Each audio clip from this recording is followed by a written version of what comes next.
Compte rendu de la 121e réunion du Conseil de ministres. Le président de la République, chef de l'État, Félix Antoine Tshisekedi Tshilombo, a présidé ce vendredi 12 janvier 2024 la toute première réunion du Conseil de ministres de la nouvelle année. 4 points étaient inscrits à l'ordre du jour, à savoir 1. Communication de son Excellence Monsieur le Président de la République, chef de l'État.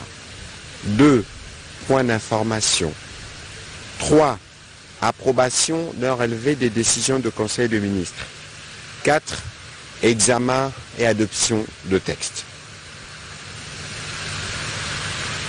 Le Conseil des ministres de ces jours s'est principalement focalisé sur les crues que connaissent le fleuve Congo et ses différents affluents. C'est ce qui a fait l'objet de la première partie de la communication du président de la République. Le président de la République est préoccupé par la crue exceptionnelle du fleuve Congo qui touche plusieurs provinces, Kinshasa, la Chopo, la Mongala, l'Équateur, le Congo central, le Maïndombe, les Sud-Nord Ubangi, le Kasaï central, le Sud Kivu, la Lomami, la Tchouapa et les Kwilu. Il a déploré que cette situation cause d'innombrables sinistres et drames, au rang desquels des pertes en vies humaines, des champs dévastés, des routes coupées, des maisons inondées, des glissements de terrain ou encore des écroulements de murs, vient s'ajouter au lourd bilan humain et matériel tiré des épisodes pluvieux vécus au cours de ces derniers mois. Rassurant nos compatriotes sur l'effectivité de la décrue du fleuve Congo qui a commencé depuis le jeudi 11 janvier 2024, le président de la République reste convaincu que celle-ci pourra prendre du temps avant d'être complètement finalisée.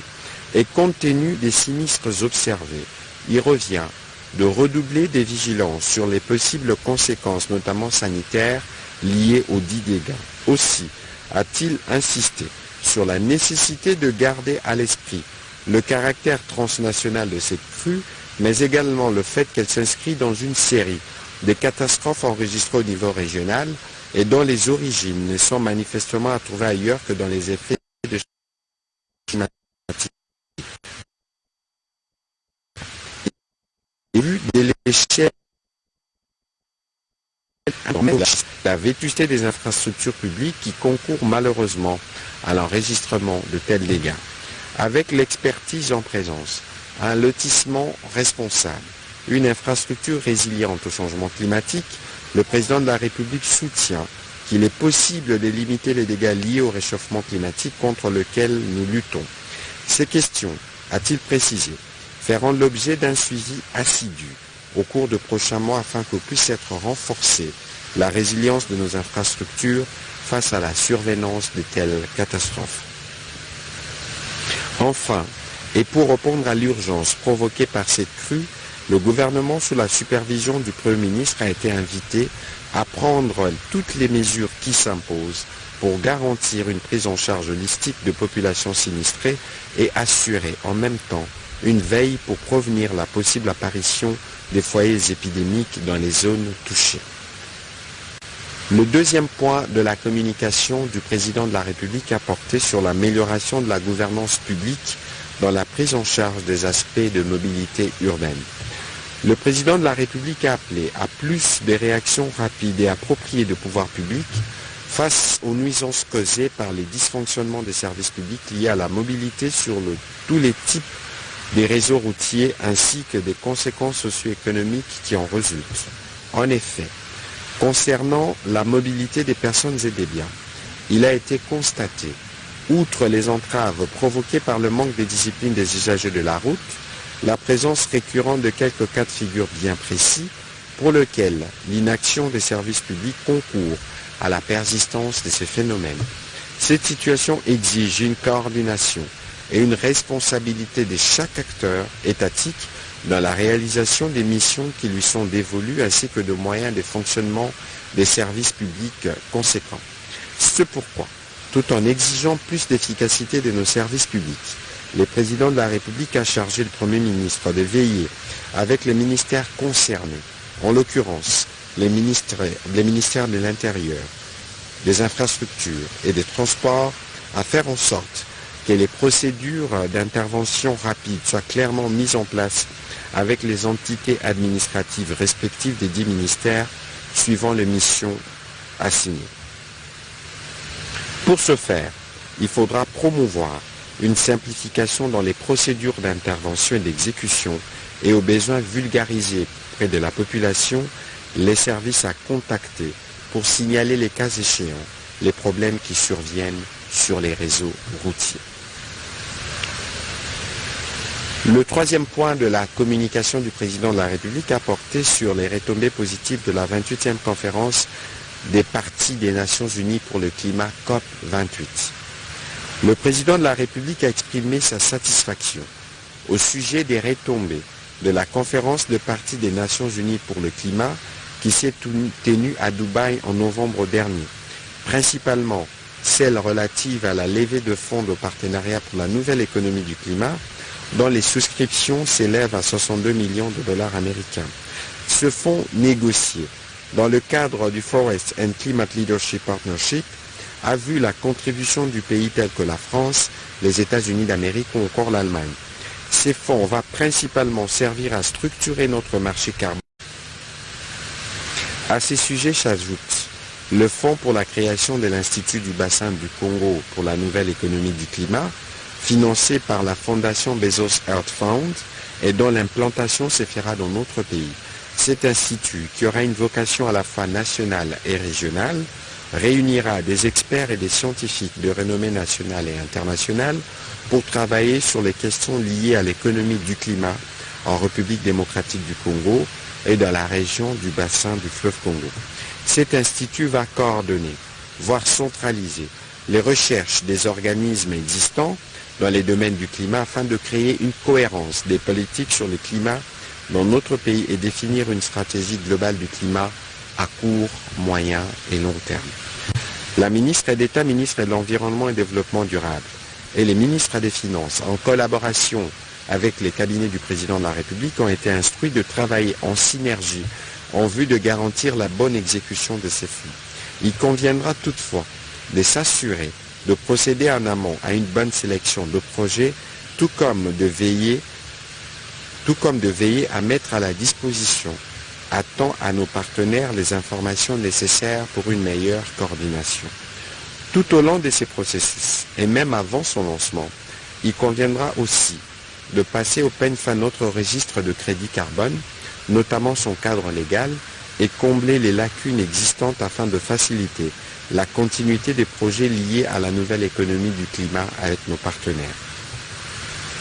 S'agissant de l'Institut du bassin du Congo pour la nouvelle économie du climat, le président de la République a instruit la ministre d'État, ministre de l'Environnement et du Développement durable, le ministre de la Recherche scientifique, le ministre de l'Urbanisme et Habitat, à identifier dans le meilleur délai un site qui pourra accueillir ces nobles instituts, de même que les meilleurs spécialistes qui pourront travailler afin de faire de ce pôle scientifique un pôle d'excellence et des références internationales. Dans la suite de la communication du président de la République, le Premier ministre chef du gouvernement a commencé par itérer les sincères félicitations du gouvernement au président de la République pour sa brillante réélection après la confirmation des résultats de la présidentielle 2023 par la Cour constitutionnelle. Cette reconduction témoigne du soutien et de la confiance du peuple congolais à la vision et au leadership du président de la République pour poursuivre la mise en œuvre d'un État fort, prospère et solidaire. Il a souligné que le gouvernement qu'il a le privilège de diriger a la lourde tâche de matérialiser cette vision à travers les divers axes de son programme. La tenue de ces élections a aussi confirmé l'ancrage de notre pays aux valeurs démocratiques, tant soutenues par l'un de ses prédécesseurs, les patriarches Étienne Tshisekedi Mulumba, d'heureuse mémoire. Le Premier ministre a souhaité que les Très-Hauts puissent continuer à accorder au président de la République la sagesse, la force et l'abnégation dont il a fait montre durant son premier quinquennat. Sur un autre volet, Le Premier ministre est revenu sur la situation socio-économique où les perspectives économiques en Afrique sont peu reluisantes, ce qui présage une baisse du taux de croissance en raison de contraintes budgétaires et de l'inflation. Il a rappelé que beaucoup de pays africains ont été confrontés à d'importantes pressions inflationnistes en 2023, en grande partie à cause des prix élevés des carburants et des denrées alimentaires. Au plan interne et en ces débuts d'année marqués par l'ambiance électorale, le gouvernement demeure vigilant face à tous ces phénomènes. C'est dans cet ordre qu'il a présidé le 10 janvier 2024 la réunion hebdomadaire de la conjoncture économique qui a notamment évalué et pris des mesures par rapport à l'évolution du taux de change, la situation du stock des produits pétroliers ainsi que celle de prix de produits de première nécessité sur le marché. Le Premier ministre a conclu son propos en revenant sur la situation environnementale et humanitaire marquée par la crue des eaux du fleuve Congo et de ses affluents qui affectent plusieurs provinces et qui causent des pertes en vies humaines et des dommages matériels importants. Cette catastrophe naturelle à dimension multisectorielle requiert une réponse robuste des différents ministères concernés.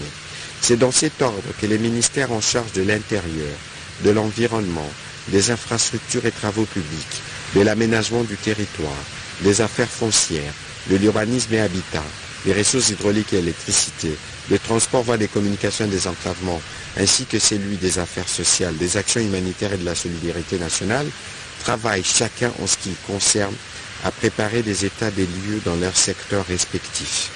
En attendant, le ministre des Affaires sociales, des actions humanitaires et de la solidarité nationale a été instruit de présenter le lundi 15 janvier 2024 un plan global d'urgence finalisé qui permettra de donner des réponses rapides et structurées aux conséquences directes de cette situation.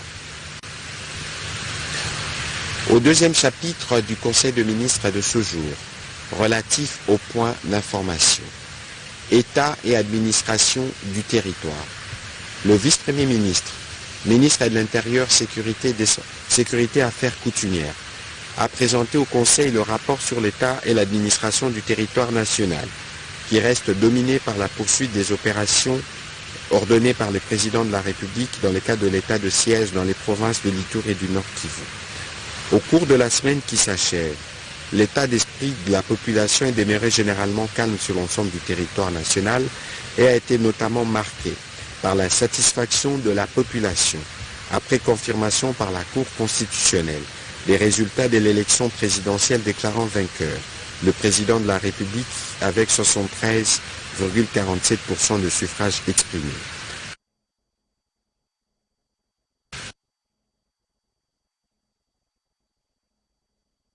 Des législatives nationales à la décision d'invalidation par la CENI candidat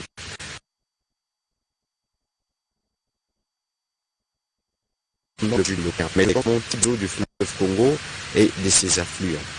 Au plan politique, il a été enregistré la persistance de l'activisme des structures des jeunes de formation politique. À ce sujet, le ministère de l'Intérieur n'a pas cessé de rappeler aux leaders politiques leur devoir de veiller à l'encadrement civique de leurs militants et sympathisants, ainsi pour préserver la paix. Dans les chapitres des sinistres et catastrophes, le vice-premier ministre, ministre de l'Intérieur, a indiqué que les effets de la montée des eaux ont enregistré, les conséquences de la montée des eaux ont été enregistrées dans quelques provinces. Il a rassuré des dispositions prises par le gouvernement pour appuyer les autorités locales appelées à faire face aux multiples besoins créés par ces catastrophes naturelles. Toujours sur ces registres sécuritaires, le vice-premier ministre, ministre de la Défense nationale, a pour sa part présenté au Conseil la situation opérationnelle du pays dans quelques zones où les forces armées de la République démocratique du Congo font preuve de vigilance et sont déterminées à rétablir la paix, la sécurité et à restaurer l'autorité de l'État. Évoquant la situation opérationnelle, il a porté à la connaissance du Conseil des informations nécessaires sur le comportement de nos forces loyalistes sur tous les fronts afin de contenir la capacité des nuisances des différents groupes armés ou des terroristes et ADF, MTM, M23 RDF qui continuent de représenter une menace significative par leurs attaques et incursions à la vie paisible de nos populations. À l'ouest du pays, la situation demeure sous surveillance des forces de défense et de sécurité face à l'activisme des insurgés Mobondo actifs aux alentours de Kinshasa et dans les territoires de Kwamut. Évolution de la situation récente sur les marchés d'échange ainsi que de biens et services. Intervenant en tant qu'invité au Conseil de ministres de ce jour, la gouverneure de la Banque centrale du Congo a présenté au Conseil l'évolution de la situation récente sur les marchés d'échange ainsi que de biens et services, dans un environnement économique mondial qui continue à subir le contre-coup de la recrudescence de tensions géopolitiques sur l'activité productive en 2024. La conjoncture économique en République démocratique du Congo a été caractérisée par une accalmie sur le principal marché. En effet, sur les marchés des biens et services, il a été observé une forte décélération du rythme de formation de prix à la faveur de la baisse de la demande en biens et services au lendemain de périodes de festivités. L'inflation hebdomadaire s'est établie à 0,1% contre 0,6% une semaine plus tôt. En 2024, l'inflation devrait ralentir à la faveur du maintien de l'orientation restrictive de la politique monétaire conjuguée à une forte politique budgétaire saine.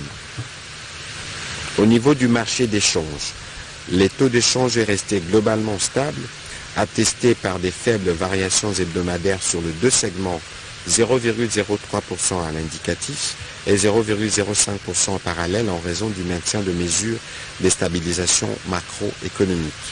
Par ailleurs, elle a souligné que la croissance de l'économie congolaise demeure ferme en dépit d'un environnement interne et externe difficile. Il est attendu une hausse du PIB de 4,8% en 2024. Cette croissance sera soutenue par les secteurs primaires à travers le dynamisme des industries extractives. La gouverneure de la Banque centrale du Congo a recommandé notamment le maintien de mesures de stabilisation et le suivi rapproché des facteurs susceptibles de perturber le cadre macroéconomique, le renforcement de la coordination des politiques monétaires et budgétaires et la poursuite de l'orientation restrictive de la politique monétaire.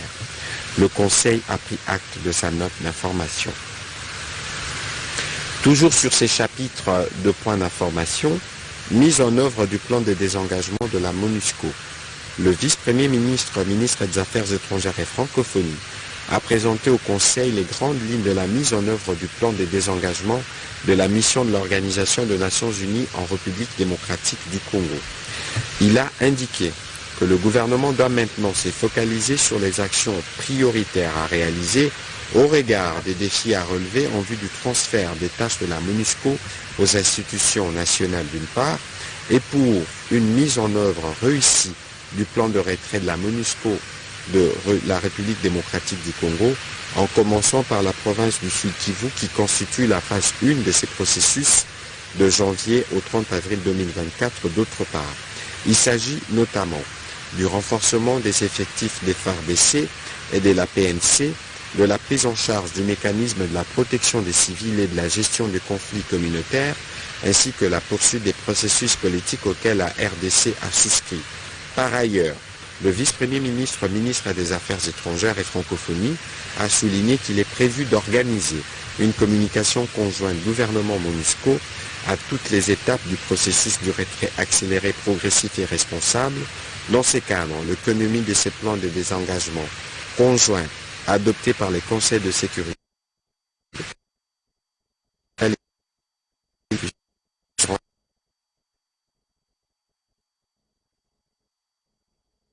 présentés aux États-Unis en République démocratique du Congo.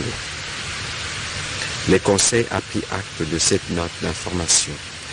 Deux notes d'information du secteur de la fonction publique. Le vice-premier ministre, ministre de la fonction publique, modernisation de l'administration et innovation du service public, a présenté au Conseil deux notes d'information. La première concernait la régulation des rapports de collaboration entre les cabinets politiques et les services publics qui leur sont rattachés. En effet, l'objectif principal de cette régulation est non seulement de mettre sur pied des principes essentiels qui fondent le rapport juridique entre ces deux structures, mais surtout détermine les passerelles, la nature et les modalités pratiques de collaboration qu'elles sont censées entretenir entre elles respectivement dans la conception des programmes et politiques publiques, dans leur mise en œuvre ainsi que dans la gestion efficiente des services publics. Quant à la deuxième note d'information relative à la 4e évaluation de la réforme sur la bancarisation de la paye des agents de l'État, avec option de migrer vers la solution des paiements par mobile banking, cette évaluation a permis de dresser un diagnostic sans complaisance sur les points forts et les points faibles de cette réforme en chantier depuis maintenant plus de 10 ans, en faisant participer toutes les parties impliquées, en l'occurrence les membres du comité de suivi de la paye, les responsables des services utilisateurs des agents, les délégués syndicaux, les ordonnateurs délégués principaux, représentants provinciaux représentant les comités provinciaux de suivi de la paye, les opérateurs de la paye, banques et autres institutions des microfinances, ainsi que les services de contrôle des finances publiques tels que la Cour de compte et l'inspection générale des finances. Par ailleurs, le gouvernement a déjà levé l'option de poursuivre avec la bancarisation de l'ensemble des dépenses publiques dans la paye des agents. La question principale était donc de savoir comment aller plus loin dans cette réforme, le retour au paiement en liquide par les comptables publics n'étant plus envisageable. Il a été recommandé les axes d'action ci-après. Développer des nouveaux mécanismes de paiement tels que le mobile money afin de garantir la proximité dans les zones à accès difficile.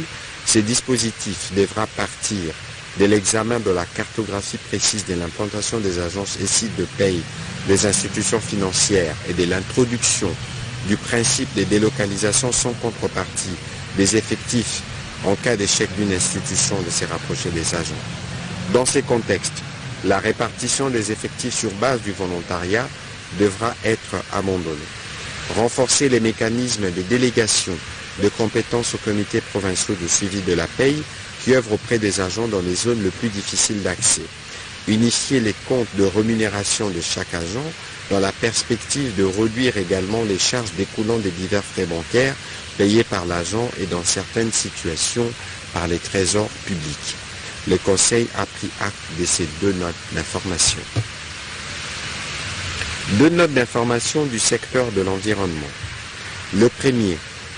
La première portant sur la situation des inondations et des crues en cours en République démocratique du Congo, les causes de leur récurrence ainsi que les plans de prévention.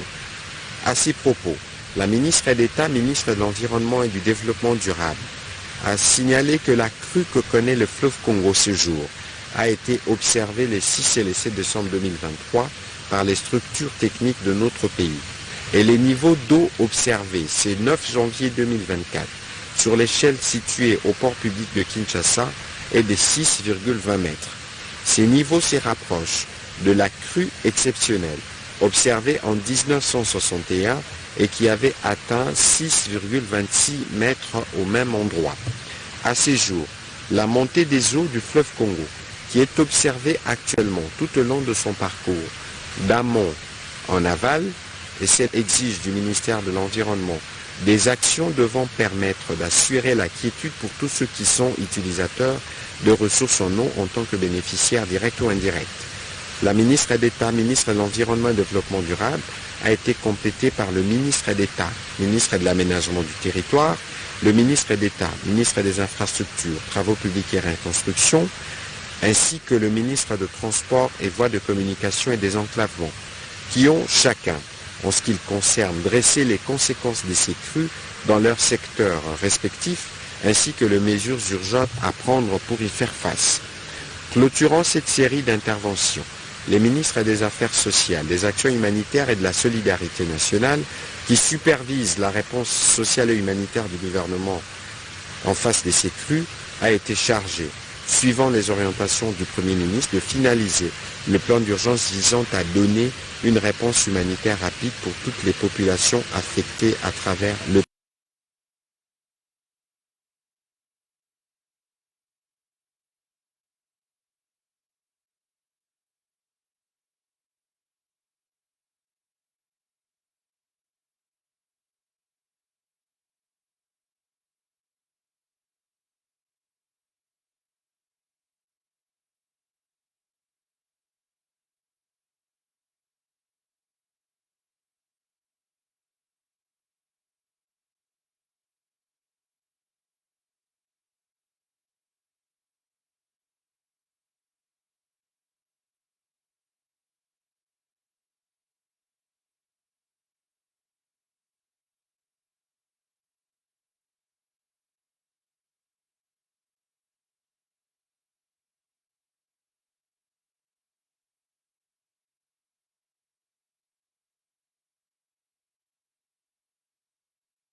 au niveau continental dans la lutte contre le terrorisme, mais aussi de pouvoir servir de base de compétences pour la Cour internationale de justice.